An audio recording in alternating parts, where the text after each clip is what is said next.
Okay guys, Jovage Vlog po. Babalik ulit tayo. May share ulit ako sa inyo guys. Bumili ako ng cliff fan na to.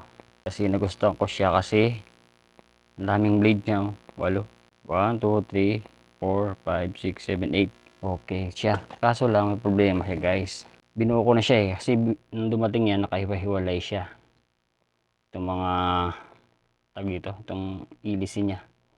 Bali sinasalpak lang to guys ng ilisin niya. Ganito. Sinasalpak lang to guys, ganun pak. Tinutusok na ganun. Kaya ang problema guys, umiingay siya. Kapag wala siya nitong ilisi, super tahimik niya nga. Kaso kapag nilagay itong ilisi, kapag tulog ka, maingay. Kasi napansin ko, maluwag tong mga ito, pag sinalpak mo siya ganyan, pag inalog mo to, itong ilisi niya, maluwag. Kaya ang ginawa ko ngayon guys, kumuha ako ng plastic. Yan o. Ito, plastic nito. Basta plastic na bago ko isalpak do sa butas, sinasapin ko muna itong plastic. Tapos saka ko siya itutusok. Saka ko itutusok tong ilisi bleed niya. Ayun, may mga naiwan pa nga siya guys. Ilawan. Ayan, may naiwan pa siya plastic. Para sumikip siya. Ayan, may naiwan pa siya plastic. Tuloy natin para hindi naman pangit ng tsura niya. Kalabas. Para may maipit sa loob. Para sumikip siya. Yun, okay na siya guys. Yan, papaanda rin natin. Yan, tahimik na siya. Kapag naka-stand na ganyan, tahimik siya. Kailangan ganyan yung pwesto ng ko. Yan, tumutulog niya siya guys. Naririnig niyo yung krrrr. Kapag yan sa gabi, tahimik, malakas siya. Kasi tatlong magkakatabi to bali 4 binili kong ganito. Yan tumutunog. Pero pag nakaganito, yan. Wala yung tunog niya na papakinig ko sa inyo guys. Kuhain ko yung mic. Yan. Pag naka-steering ganyan, tahimik siya Pero pag medyo nakaganyan kasi yung pwesto. Ayan.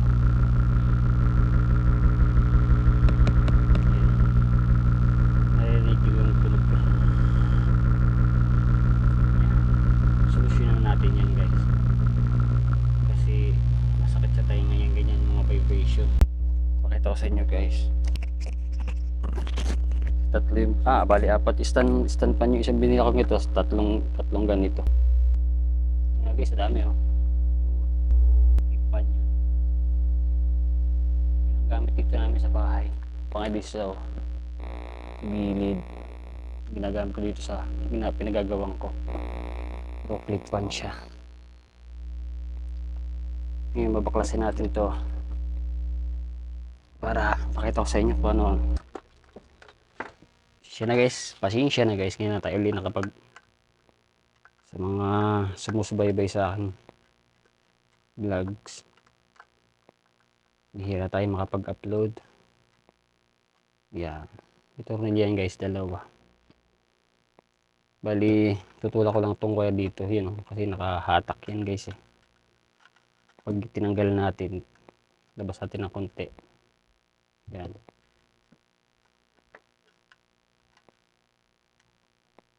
Yan, ganyan. Push natin dito. Sila. Push. Hila. Yan. Kasi tatanggalin natin to guys yung yan guys yung tumatama sa camera. Bitoril yan guys, ikutin yung ganun, dahan-dahan. Yun. Yun.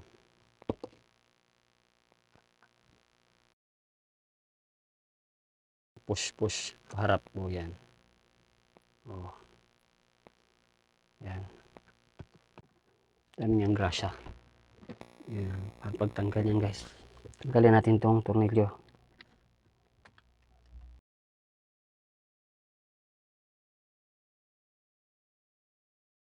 Dali habaan pa natin itong wire, mixi masabit sa gapal.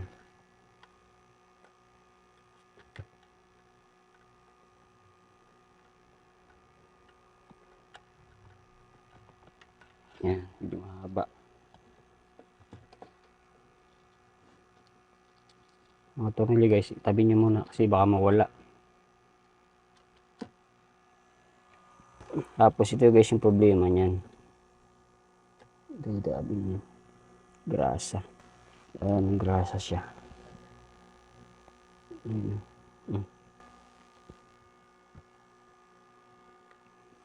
Tanggalin natin yung lock nito guys. Ngayon, tuturo ko sa inyo pagtanggal ng lock. Doon yung lock guys sa loob. Doon. Maliit lang yun guys. Okay ng ganitong flat screw yan. Maliit. Sundutin lang yan guys pataas. Kasi C-lock yung tawag yung C. Nakasi siya.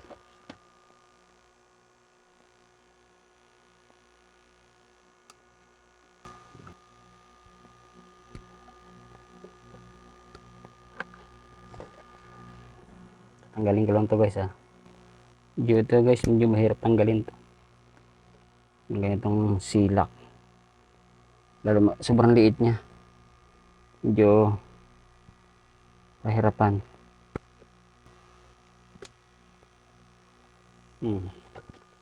Guys oh. Yan. C yan guys, C.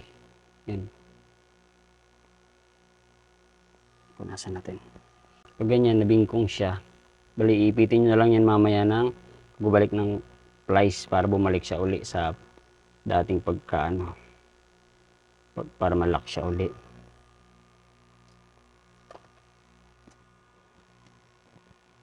Tapos ito yun guys, lalagyan natin siya ng washer yun. Kasi nga, ganito yun guys, yan. Yan. Sobra yung ano. Kumbaga maluwag siya. Nung ito kayong washer guys oh. Lalagay nyo muna doon tapos sa kanya lagay yung lock. Ngayon mahirap na naman to kasi kailangan nyo ng maliit na tweezer. Tingnan natin yung mga tweezer dito. Ito. Kailangan ganito ang hawak yan guys sa loob. Para ilagay doon sa shafting.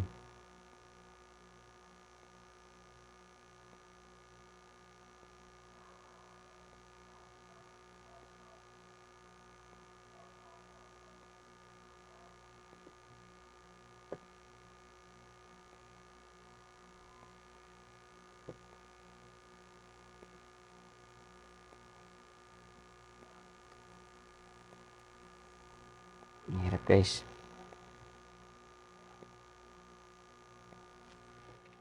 Galing ito yung guys eh. Tanggalin ko muna. Tigas. Dami kong grasa oh. Dito natin yung ilalagay sa shafting guys. Ganyan oh. Yan. Sa ibabaw niya. Ganun. Sobrang kapal naman itong ilalagay ko. Dapat medyo manipis. Or kung wala kayo guys, ano, makuha. Interior guys yan oh. Pasok nyo ron sa doon sa shafting niya ganun. Para sumakto lang siya. Ito babawasan natin to kasi makapal masyado. Masyadong makapal. Ito guys, nakakuha ko. Yan. Nipis lang siya. Yan. Subukan natin itong kakasya. Balik natin itong motor.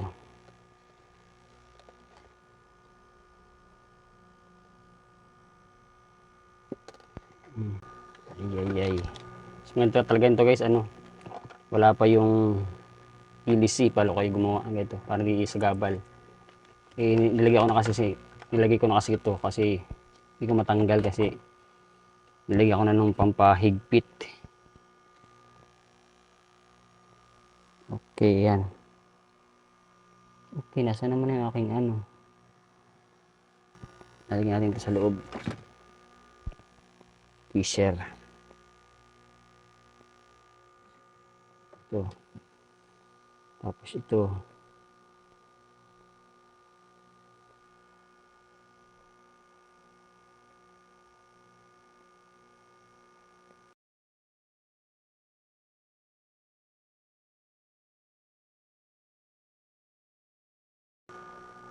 Saka po nalagay nyo ito, saka nyo babalik yung lock.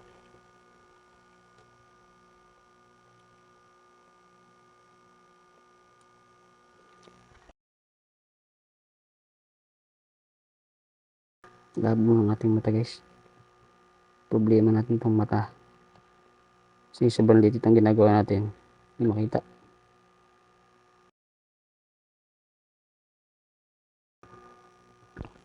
Yan ko atin itong lock. Yan. Pitin natin to para magbalik sa dati. Para pumantay siya ulit.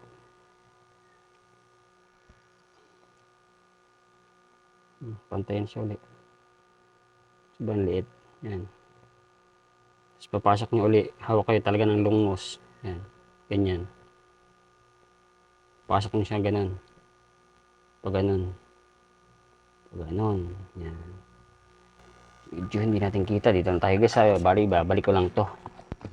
Natin kita yung ilaw ko eh. Yun. Balik ko na guys yung lock sa loob. Hindi niya makita kasi sobrang liit ng lock na yun. Nandun na sa loob. Kaya hindi na siya magalaw. Ngayon subukan natin itong ibalik. Balik. Dito sa harap muna to. Ito. Ito mo guys, andyan yung plastic oh. Ayan yung mga plastic na nilagay ko oh. Ayan, makikita nyo. Ayan. Para sumikip siya.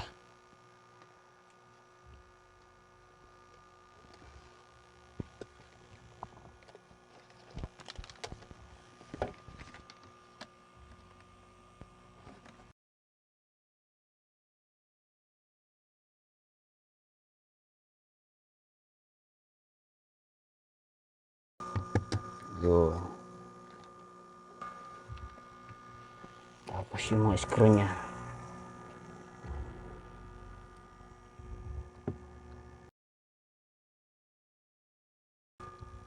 Pero kasi guys pag tumutunog siya, nagba-vibrate.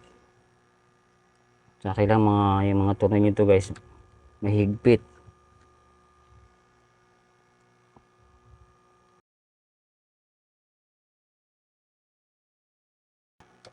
So, ito guys, pagbalik nito, takin nyo ulit yung wire ng dahan-dahan. Dito. Tulak nyo to dito. Yan. Tapos, hanapin nyo yung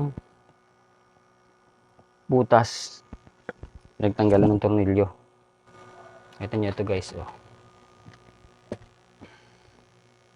Ito, may butas dito siya. Yan, ito. Ayan oh. Tapos, push nyo to dito. Ilahan nyo yung wire dandahan. Tapos yan mo yung tornilyohan na yan. Kailangan katapat siya doon sa loob. Sorry, hindi nakita. Tapos balik kayo dito sa pihitin nyo ganito papunta rito. Yun yung tornilyohan na oh. Yun. Kunin nyo yung screw. Kasi pag binitawan nyo, babalik yan eh. Oh, mawala yung yun siya. Halos di makita. Yun. Kailangan yung screw nyo may magnet. Para pag sinut nyo sa butas. Yan na. Buo na natin ulit. Tapos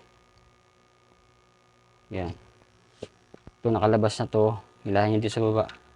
Push yung hila. Ito. Dandahan kasi liliit ng wire nyan guys. Yung may spring kasi yan dyan guys. Yun ay pag naputol naman, pipilipit tong wire na to.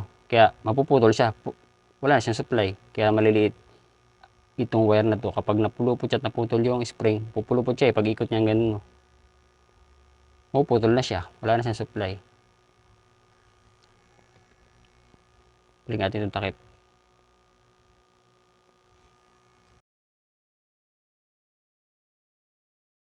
Tahimik tong pana to kapag naka-steady lang na ganyan. Kaso yung itong mga pan niya, maluwag siya dito. Pag naglalak siya, pero pag inalog mong ganon, ginanon mo, maluwag. Kaya ngayon, lagyan ko ng mga plastic sa loob. Cellophane. O yan, maganda na siya. Yan, bubuhayin natin. Saksak natin to. Tapos itutungo natin kung may tunog pa talaga siya. Yan. Tapos tutungo natin to guys. Oh, hop. Tama yung wire. Diba, wala na. Wala na yung tumutugog na parang shhh. Oh. Sahid yung wire natin. Yan. Oh. Nakatungo na siya. Nakatuwad na siya. Oh, yan. Kasi pag nakaganyan siya guys, tahimik talaga siya. Wala kang maririnig na kahit anong krrrr. Yan. Pag tinuwad, wala oh. Wala na. Yun lang yun guys. Yung lock niya, kailangan lagyan nyo ng parang washer muna, tapos lock. Tapos ito naman yung pag may nagba-vibrate, tumutunog pa rin. Yan yung belt, ay belt. Sorry guys, ano ba yan? Ilisi. Yan. Yun lang guys, sana nakatulong yung aking kunting video dito sa cliff pan na to. Okay guys, thank you very much. Joe Medslog po.